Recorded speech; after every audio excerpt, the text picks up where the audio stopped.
Shalom, shalom. First and foremost, I'd like to give all praises, glory, and honor to Yahweh, Ba'ashem, Yahushai, Ba'ashem, Makakadash.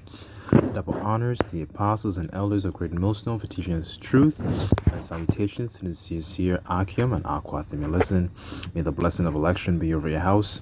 My name is Brother Okwai. I'm back in here with another lesson. And for today's lesson, it's going to be a bit of it's going to be a bit of going through this article and know what's going on in the news, regarding this whole Tyre Nichols incident. And I was just at work today and I was just thinking about it and seeing how the story unfolded over the past couple weeks. I thought, let's kind of extract what's been happening, but I want to take a different approach, in regards to, things that how we should conduct ourselves when we're in a situation like that, as well as showing that love for each other, because just a quick story. I was having a chat with one of the brothers in the camp, and essentially we were just saying, there is no love. We don't have a love for each other as a people, and essentially what we do have is more of an evil eye towards each other, right? And I want to get that, pursuant to the curses, right? So but first, let's just go through the article, and Yahweh Ratazah, this would be an edifying lesson. So without further ado, let's jump right in.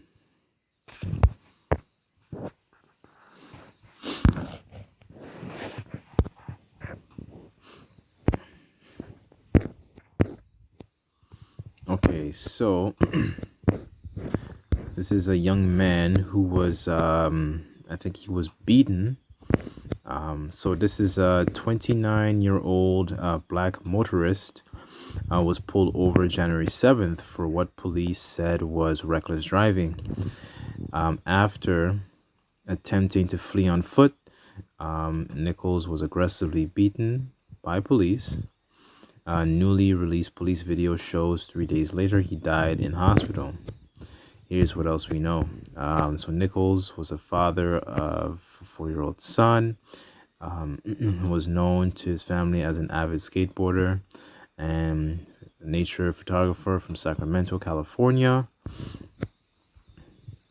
He arrived in Memphis just before the pandemic and later started a job with FedEx, a major employer there. Nichols had been with the company for 9 months before his death. The New York Times reports.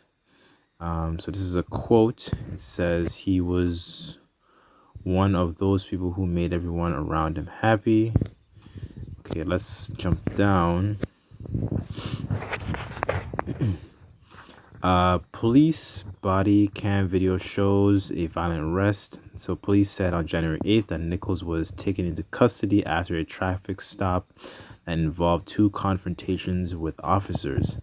During the initial confrontation, Nichols fled the scene and of the traffic stop, police said.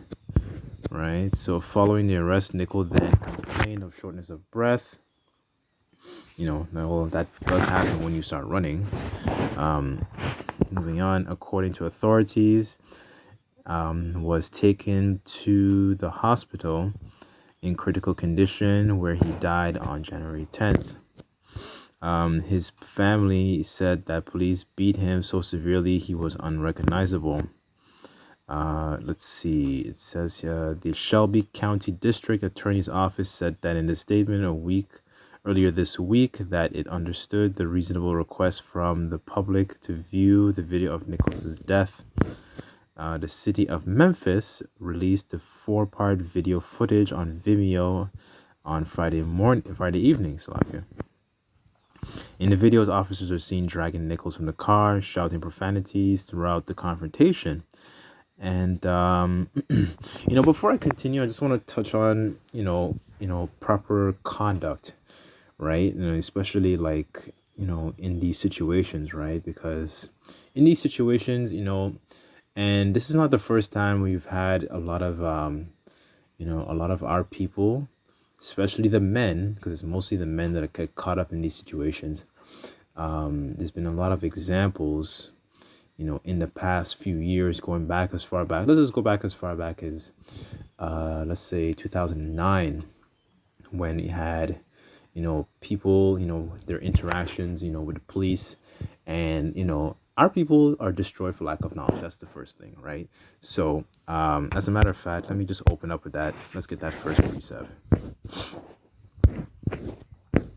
Because our people, they're just, too hard-headed.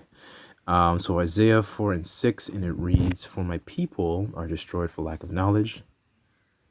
Because thou hast rejected knowledge, I will also reject thee. Thou shalt be no priest to me, seeing that thou hast forgotten the law of the Most High Yahweh. I will also forget thy children." Right? So now, because, this guy has rejected the Lord, now his 4-year-old has to grow up without a father, and that's just the curses being repeated upon our people. But the point I wanted to make is, our people, when they get into these situations, we behave very rash, emotional, and not behaving as somebody who has sense, like behaving like a madman, right?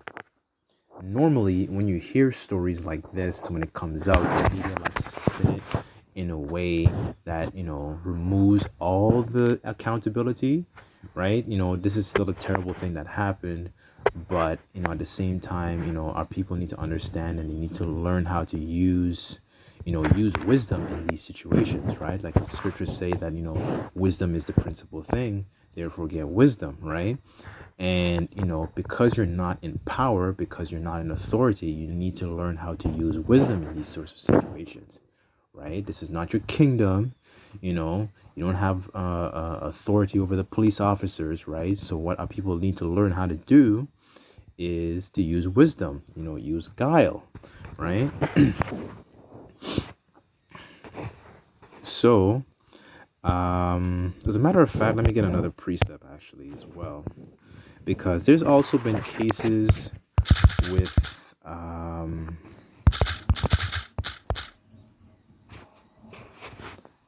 cases of our people. They get very emotional, and emotions take over, and then it ends up very bad for them. So that's the part I want to extrapolate from situations like this, right? Let's see. Leave. Okay, here it is. So this is Proverbs 25, verse 28. "So he that hath no rule over his own spirit is like a city broken down without walls," right? So you're a city that is vulnerable, that can be easily taken over, right? So this is what happens when you start to behave emotionally in these sorts of situations, right? Our people need to understand that, you're not in a position of authority, right? So you're better off applying wisdom in these situations, to get out of it smoothly, right? But like the scripture that I first pulled out, our people are destroyed for lack of knowledge. That is the part of the lesson that I really want to, bring out, right? So, what is proper conduct to when we get into situations like these, right? Okay, so this is Proverbs 15, verse 1. "A soft answer turneth away wrath, but grievous words stir up anger," right? So in a situation like that, our people need to understand that, because you're not in a position of power, you need to apply wisdom. You need to use these precepts. You need to use your sword, your spiritual sword, to get out of these situations, right? So Yahweh Rakazal, we can, continue on, serving the Lord, and then we can stay alive, right?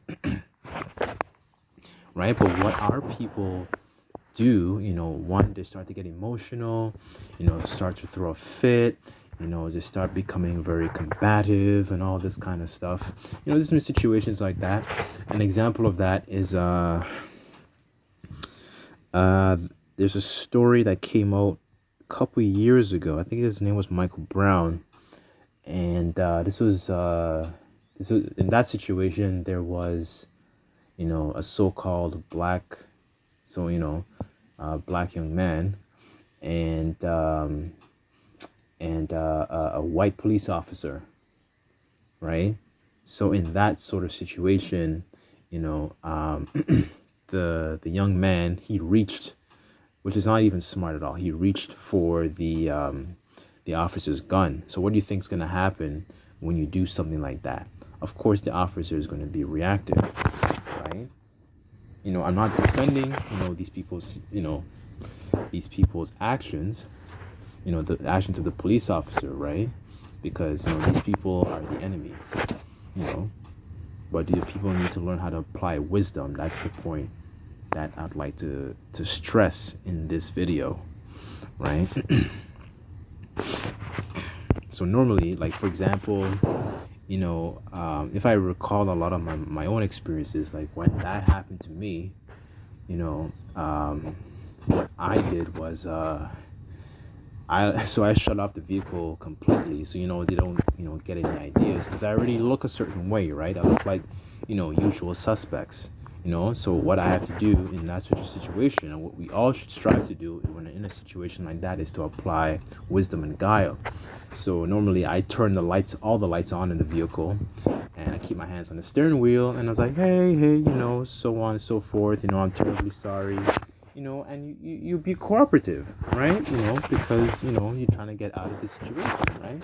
You're learning how to use guile, right? Because look what the scriptures say, we're sheep in the midst of wolves, right? So we have to be wise as a serpent, yet harmless as a dove, right? So that's the point that I want to continue to stress, right?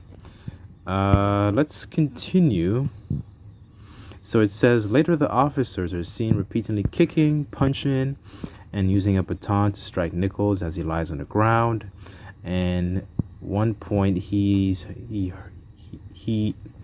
heard yelling, "Mom!" Lawyers, the Nichols family, say this encounter happened within 100 yards of the family's home. I'm kind of just breezing through it just to get the key points, right? Our people do a lot of that's one of the things the media likes to leave out. Our people like to do a lot of stupid things when they're in these situations of confrontation, especially with police officers, right? Our people don't know how to use and apply guile. As a matter of fact, let's get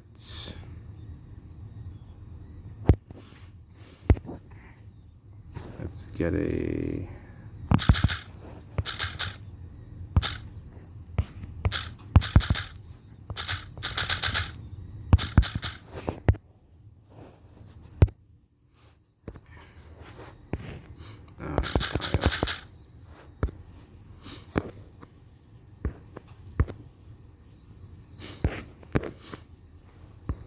Okay, so this is guile in the etymology. It says deceit, wile, fraud, ruse, trickery. Probably from trick, ruse. It says sorcery and witchcraft. So this is just being done, on the right hand side, because there's been instances of forefathers, throughout our history, using guile to get out of situations, right? Let me see if I can pull up a precept on that, just to give you an example, right? Because it says we don't get into sorcery here. Let's see.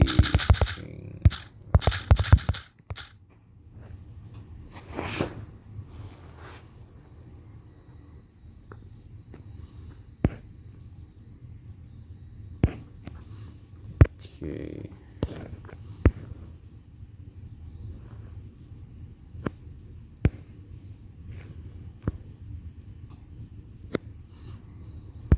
Okay, so this is First Samuel 21.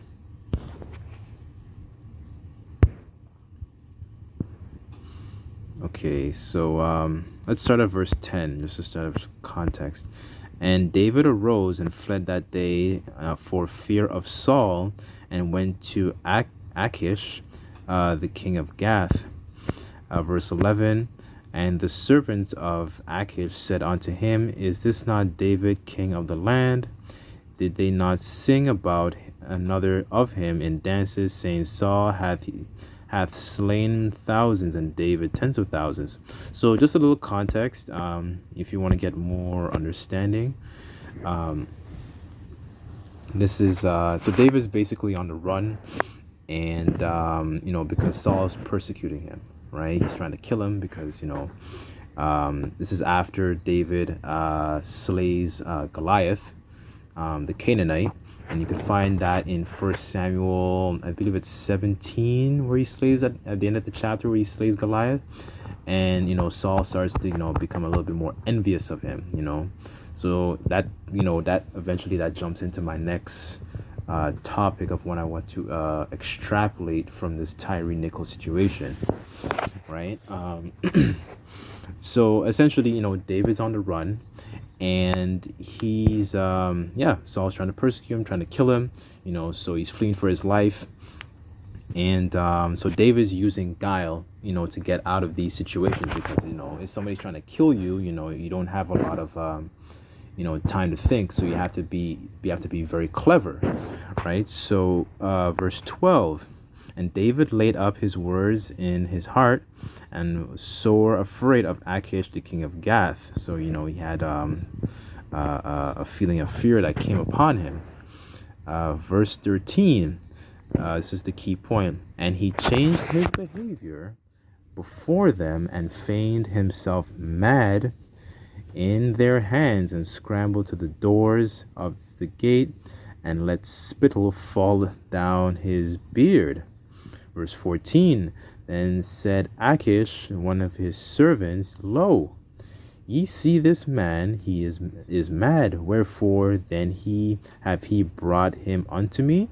Right? So what David did in this situation is very clever. So he started behaving like he was a madman, like he starts drooling and foaming in the mouth. You ever seen like those people that catch like epilepsy? So David was giving them like a little episode, to throw them off, so he wouldn't be able to fight this guy, right? Because he's on the run. Saul's trying to kill him, so you have to, in those situations of whether you crunch for time, or you have an enemy that's close to you that's trying to persecute you, this is the kind of behavior, and this is the kind of mentality, this is the kind of things that we have to adopt when we're in these situations, right? So that kind of jumps into my next point that I want to extrapolate from this Tyre Nichols incident, is the that love that we don't have for each other, right? Bringing it back to my conversation that I had with a brother. We were essentially saying that there is no love between our people, and he was, it was sad that he was actually beaten by his own people, like 5 so-called black police officers, right? Normally in these situations, it's a situation where it's white cop and and a Jake, an Israelite, right? Just 1 second. Right, so in these situations, there is we don't have that love for each other, right? In the world, especially because our people have a very evil eye, towards each other, and that's actually written as well. Let's get that. Let's see.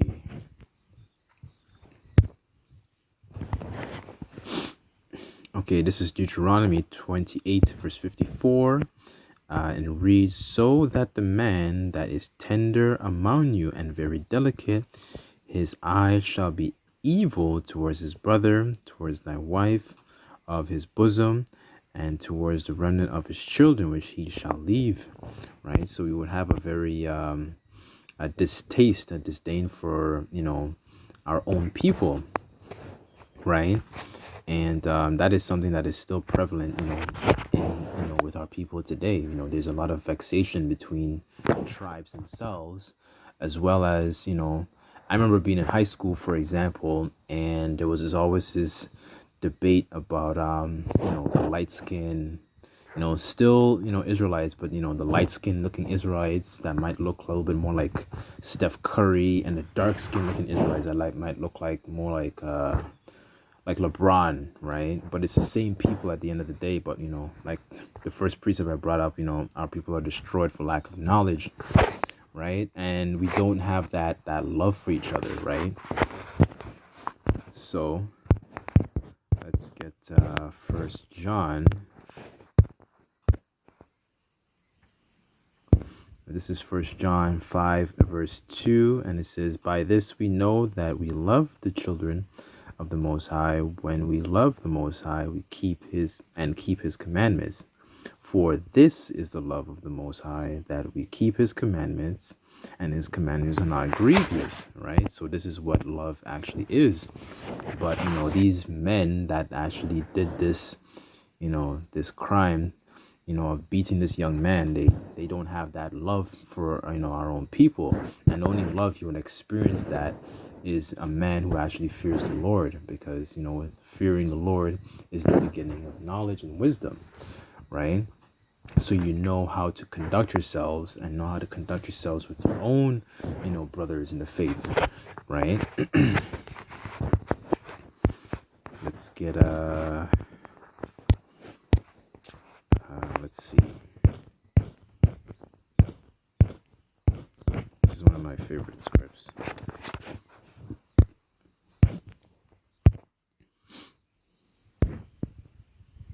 Okay, let's start at 34. So this is John 13, verse 34.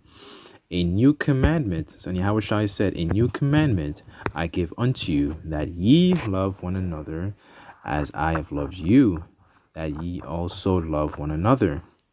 By this all men know that ye are my disciples, if ye have love one to another," right? So, this is showing that who's the Lord's disciples are, because they will show that, that affection between, that care that we would give another brother by looking out for him, by being charitable, and charity doesn't always mean money. It can also mean lending an ear, giving somebody your time, being there, seeing Yahushua in that brother, and what you would do for that man, right? But our people in the world that don't have this wisdom and knowledge and understanding, they don't have that love for one another, right? There is lots of backbiting. There's lots of this crabs in the barrel mentality. Our people get up to a certain point and they hold a lot of jealousy, jealousy towards another brother, especially in their own family. They covet the things of another person, and our people are completely out of order, right? They're degenerate plants, right? But anyways, that makes the point. Those are the 2 points I really I want to stress from this story, because this is it's I don't know, it's interesting topics. A lot of this stuff doesn't I just thought I would extrapolate these 2 topics. I guess there's other ways to look at the situation and extrapolate other information, but hopefully Yahweh Rataza, this video was edifying, and I just like to give all praises, glory, and honor to Yahweh, Ba'ashem Yahweh Shai, Ba'ashem Makakadash. Double honors the apostles and elders of Great Millstone for teaching us his truth. Till next time, I say Shalom.